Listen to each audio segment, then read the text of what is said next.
There's something deeply unsettling about the idea of losing control of your own body. Imagine, if you will, stepping into the cobblestone streets of Strasbourg. On a summer morning in 1518, the air carries the familiar sounds of a medieval city awakening, merchants calling their wares, horses' hooves on stone, the distant ring of church bells. But today, something is different. Today you hear something that shouldn't be there. The rhythmic shuffle of feet. Dancing feet. Feet that cannot stop dancing. What you are about to witness is one of history's most bewildering episodes. A time when an entire community became trapped in a dance they could not escape. A moment that reveals something profound about the fragility of the human mind and the power of collective experience. Section 1. The world before the dance, to understand what happened in those fateful summer months. We must first step back into the world of early 16th century Strasbourg. Picture a city caught between worlds. Strasbourg in 1518 was a place where medieval traditions still held sway, yet Renaissance ideas were beginning to whisper through the streets. It was a prosperous trading city, situated along the Rhine River, where merchants from across Europe gathered to exchange goods, stories, and occasionally their fears. But prosperity can be deceptive, and beneath Strasbourg's bustling exterior lay currents of deep anxiety. The city had endured a series of harsh winters, poor harvests, and recurring outbreaks of disease. Syphilis, that new and terrifying affliction, had recently arrived from the New World, adding another layer of fear to daily life. People were hungry, not just for food, but for certainty, for control, for something to make sense of their increasingly uncertain world. The people of Strasbourg lived in a universe governed by invisible forces. They believed in saints and demons and curses and divine punishment. When illness struck, it wasn't merely a medical condition. It was a message from God, consequence of sin, or perhaps the work of malevolent spirits. This worldview would prove crucial to understanding what was about to unfold. In this world, the boundary between the physical and spiritual was gossamer thin. A person's body wasn't entirely their own. It could be possessed, cursed, or blessed by forces beyond human understanding.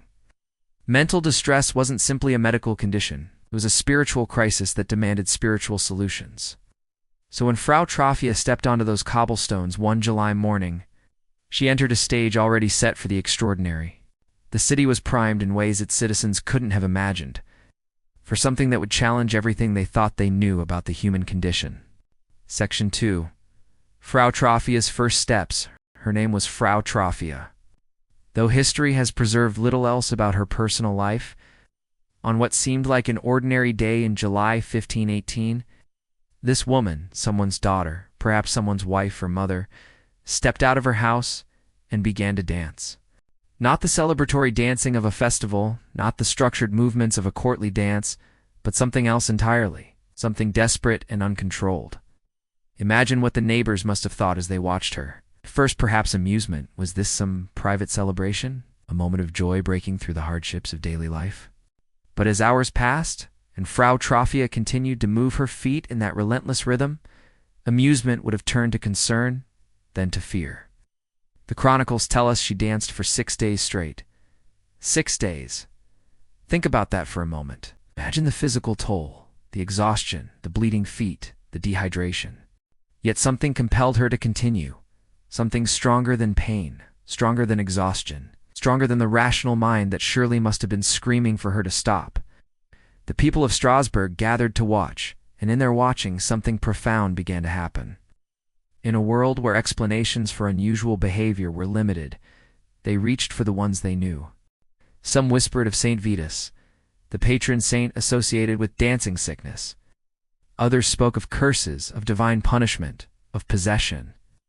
Each explanation carried its own terrible logic, and each made the phenomenon more real, more frightening, and paradoxically, more contagious. What none of them could have anticipated was that Frau Troffea's dance was not an ending, but a beginning. She had become patient zero in an epidemic unlike any other, not of bacteria or virus, but of belief, fear, and uncontrollable human behavior. By the end of that first week, she was no longer dancing alone. Section 3. When the dance spread. What happened next reveals something profound about the nature of human consciousness and our deep need for connection. Even in our darkest moments, one by one, others began to dance. Not just anyone. The pattern reveals something telling about who was most vulnerable to this strange contagion. They were primarily women, often from the working classes. People whose lives were marked by hardship, stress, and limited control over their circumstances. People who, like Frau Trafia, may have been carrying burdens that had become unbearable. By August, dozens were dancing. By the peak of the outbreak, historical accounts suggest that as many as 400 people were trapped in this desperate, endless movement. Imagine the scene. The market squares of Strasbourg filled not with commerce, but with people locked in a dance they couldn't stop, their faces contorted not with joy but with exhaustion and terror. The city authorities, faced with a crisis beyond their understanding, made a decision that seems almost unimaginable to us today. They decided the cure for too much dancing was more dancing. They hired musicians, built stages, brought in professional dancers, all in the belief that if the afflicted could dance enough, they would eventually dance the sickness out of their systems. It was a solution born from the medical understanding of their time, rooted in the ancient theory of the four humors. They believed that illness came from imbalances in the body's natural fluids, and that vigorous physical activity could restore harmony. What they couldn't have known was that they were feeding the very phenomenon they hoped to cure. The music only made it worse. Stages gave the dancers prominence, visibility, a kind of terrible celebrity. What had begun as individual suffering had become a public spectacle, and in becoming public, it became more powerful, more attractive to other vulnerable minds, more real in the collective consciousness of the city. Some of the dancers began to collapse from exhaustion. Others suffered heart attacks or strokes. The chronicles speak of deaths, though the exact number remains a matter of historical debate. What is undebatable is that the city of Strasbourg was witnessing something that challenged every assumption about human nature and social order. The dance had become larger than any individual dancer. It had taken on a life of its own, fed by fear, sustained by community attention, and justified by the explanations people created to make sense of the incomprehensible. Section 4. The Shrine of St. Vitus. Sometimes, the cure for a collective delusion requires a collective solution. As the dancing plague reached its peak, the authorities of Strasbourg made another decision, one that reveals the deep interplay between belief, community, and healing. They decided to take the dancers to the Shrine of St. Vitus in nearby Hohenstein. If this was a spiritual affliction, they reasoned, it required a spiritual remedy. St. Vitus, in medieval Christian tradition, was believed to protect against the dancing sickness. The journey to his shrine wasn't just a physical relocation, it was a complete reframing of the entire experience. No longer were these people trapped in an inexplicable medical condition. They were pilgrims seeking divine intervention. No longer were they victims of their own uncontrolled bodies. They were participants in a sacred ritual with a clear beginning, middle, and end. What happened at the shrine was, in its way, as mysterious as the dancing itself. The afflicted were blessed, prayed over, given red shoes and small crosses, physical tokens that represented a return of control, a reclaiming of their bodies and their agency, and gradually, one by one, they stopped dancing. Modern psychology might explain this as the power of suggestion working in reverse. If belief could create the dancing, belief could also cure it.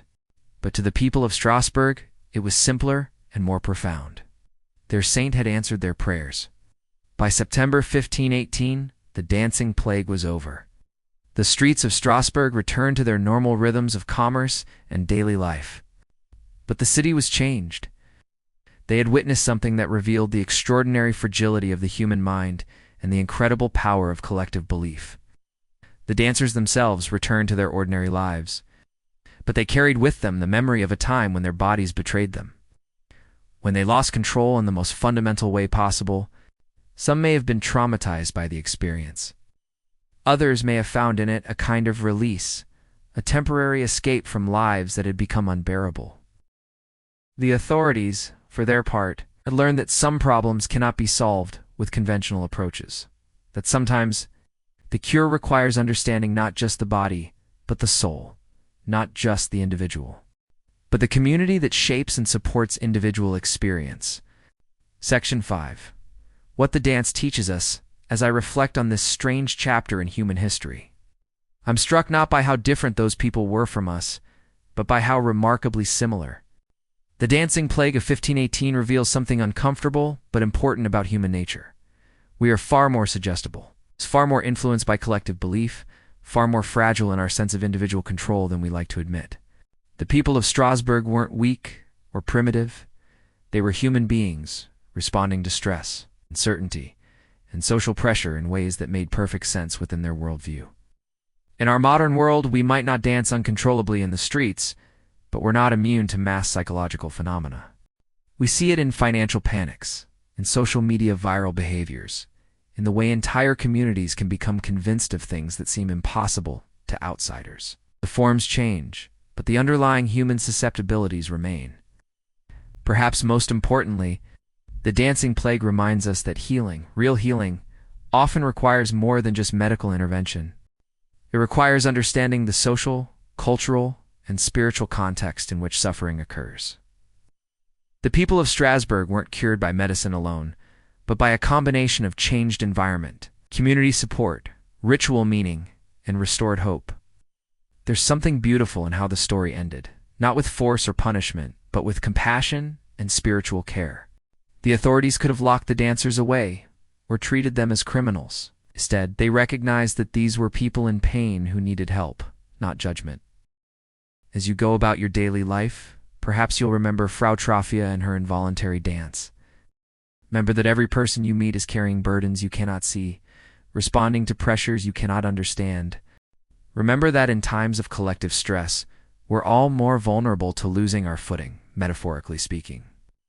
And remember, too, healing is often a community effort, that sometimes the cure for individual suffering lies not in isolation, but in connection, understanding, and the gentle restoration of hope. The cobblestones of Strasbourg are quiet now, worn smooth by centuries of ordinary footsteps. But if you listen carefully, you might still hear the echo of that strange summer when a city lost control and found its compassion. Thank you for joining me on this journey into one of history's most mysterious episodes. If this story moved you, if it made you think about the nature of human experience in a new way, I'd love to hear your thoughts in the comments below. And if you'd like to explore more quiet stories from our loud past, consider subscribing. There are so many more forgotten voices waiting to be heard. Until next time, remember that history isn't just about dates and events. It's about people like us trying to make sense of their world, one step at a time.